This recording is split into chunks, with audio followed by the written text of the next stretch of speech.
السلام علیکم دوستو گاندربل سے تعلق رکھنے والی سلیمہ نام کی اس بہن نے پہلے قرآن پاک کو میمورائز کیا اور اس کے بعد اس کو اپنے ہاتھوں سے لکھا۔ اور دوستو اس بہن نے اس قرآن پاک کو اس طرح سے لکھا جیسے کسی پرنٹنگ پریس سے اس کو چھاپ دیا گیا ہے۔ آپ لوگ یہ ویڈیو دیکھ لیں۔ یہاں پہ نئے دوستوں سے بھی ریکویسٹ ہے کہ چینل کے ساتھ جڑ جائے، چینل کو سبسکرائب کریں، کیونکہ اس چینل پہ آپ کو کشمیر ریلیٹڈ اور باقی دنیا ریلیٹڈ بھی امپورٹنٹ اپڈیٹس کے ساتھ ساتھ آتھینٹک کانٹینٹس بھی دیکھنے کو ملتے ہی رہتے ہیں۔ آپ لوگ پہلے یہ ویڈیو دیکھ لیں۔ میرا نام سلیمہ جاگل ہے۔ میں گاندربل کے اندروان علاقے سے تعلق رکھتی ہوں، اور میرا جو قرآن لکھنے کا شوق ہے یہ میرے دادا دادی ان کو بہت شوق تھا کہ ہمارے بچے قرآن شریف لکھیں، اور مجھے بھی وہیں سے شوق پیدا ہوا کہ نہیں، ہم لکھیں گے قرآن شریف۔ تو اللہ نے توفیق دی اور میں نے لکھا۔ میں نے 30 پارے لکھے اور 5 نومبر کو میں نے سٹارٹ کیا تھا اور کل اینڈ کیا۔ میں پڑھتی بھی ہوں اور اس کے ساتھ ساتھ یہ بھی شام کے ٹائم نماز کے بعد لکھتی تھی، اور رات 10 بجے تک لکھتی تھی، پھر صبح کے ٹائم۔ میں گریجویشن کر رہی ہوں، میرا 5th سیم چل رہا ہے۔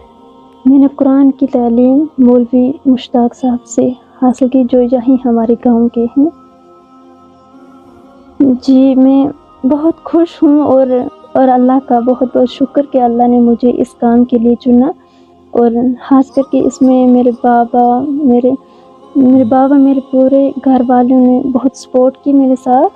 میرے بھائی ہیں انہوں نے بھی، اور خاص کر کے مفتی اسماعیل صاحب اور حافظ مختار صاحب، انہوں نے میرے ساتھ مدد کی، اور قرآن چیک کیا حافظ مختار صاحب نے، اور ترجمہ مفتی اسماعیل صاحب۔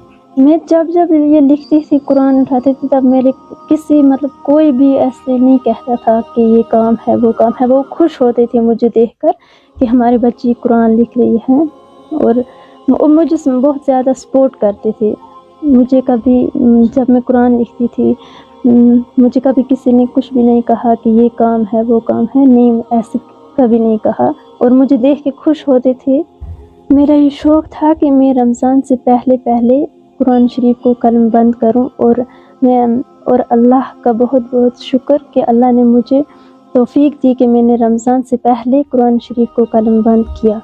اور میں اپنے نوجوان بہن بھائیوں سے گزارش کرتی ہوں کہ 5 گانہ نماز پڑھیں، اور دنیاوی تعلیم کے ساتھ ساتھ آخرت کی طرف بھی دھیان دیں، تاکہ روز قیامت کے دن تاکہ اللہ کو پوچھنا بھی نہ پڑے اور ہمیں بتانا بھی نہ پڑے کہ ہم کیا لائے ہیں۔ تو دوستو آپ نے یہ ویڈیو دیکھ لی، یہی ہمارے رول ماڈلز ہے، یہی ہمارے ریئل سٹارز ہے۔ دوستو چینل کے ساتھ جڑ جانا، ویڈیو میں آپ سب کا بنے رہنے کا بہت بہت شکریہ۔